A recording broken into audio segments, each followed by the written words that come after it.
السلام عليكم ومرحبا بكم في مطبخي مطبخ رشا كويزين. جبت لكم اليوم وصفة اللي هي بسبوسة القطايف، أي قاعدة تدور في مواقع التواصل الاجتماعي. تفضلوا معي تشوفوا طريقة التحضير والمقادير. في كاسرونة نوضعوا 2 كيسان سكر مع كاس ونص ماء، ونضيفوا دو ترونش تاع القارص وشوية ماء زهر، تقريبا ملعقتين، ونحطوها على النار لمدة 10 دقائق. من بعد نحكمو ريسيبيون، نوضعو 3 بيضات،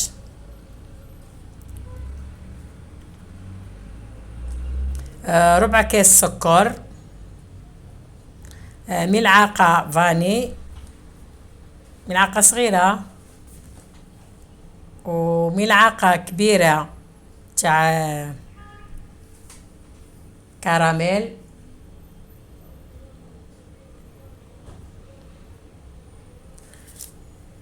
نحكمو ونضربوهم مليح بالفوي.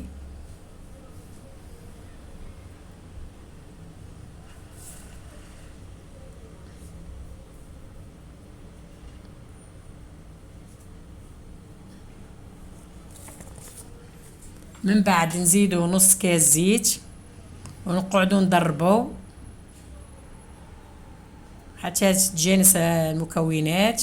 من بعد كاس مكسرات، كاس تاع 220 مليلتر، نقعدو ديما نديرو بيه، وكاس سميد متوسط، متوسط رايح للرقيق مش للخشين.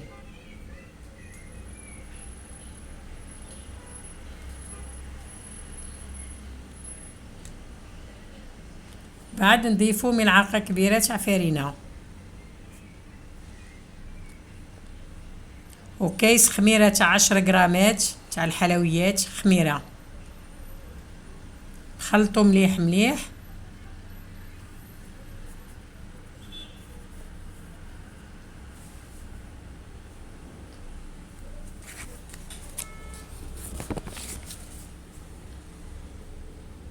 ومن بعد نضيفو كاس ونصف قطايف اللي تكون محمصة، اللي جا حمصناها.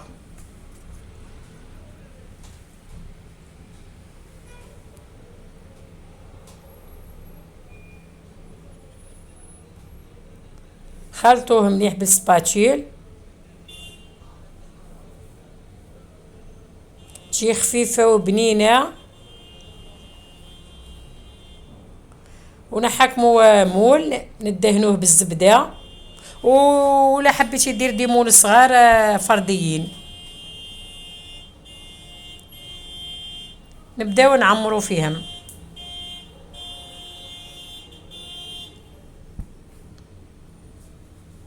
نعمرو ليمون الصغار ونديرو واحدة كبيرة.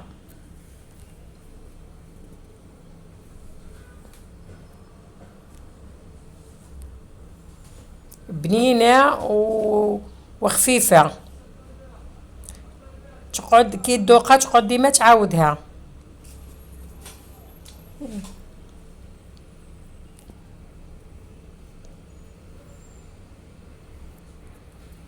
وتوالم شهر رمضان في السهرات،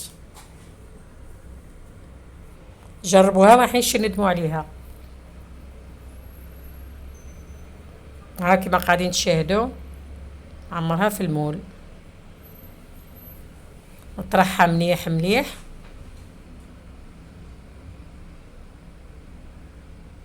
بعد كي نطرحها نديرو لها رشة تاع القطايف هذه المحمصة اللي كسرناها وحمصناها، ديرها على كامل المول، ودير في الليمون الصغار، وتحطهم يطيبوا. ديجا كنتي سخنتي الفرن على درجة 170 درجة.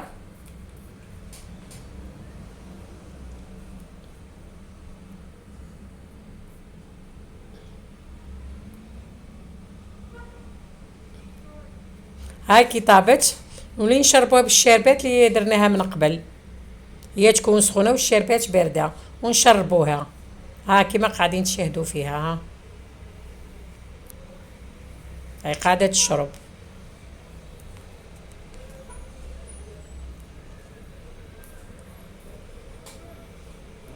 ما تنساوش تدعموا القناة باش يوصلكم كل جديد.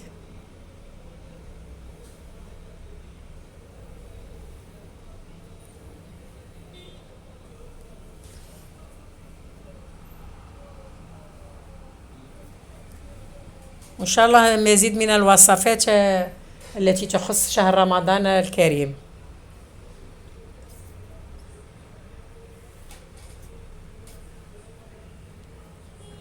ها والتزيين اختياري.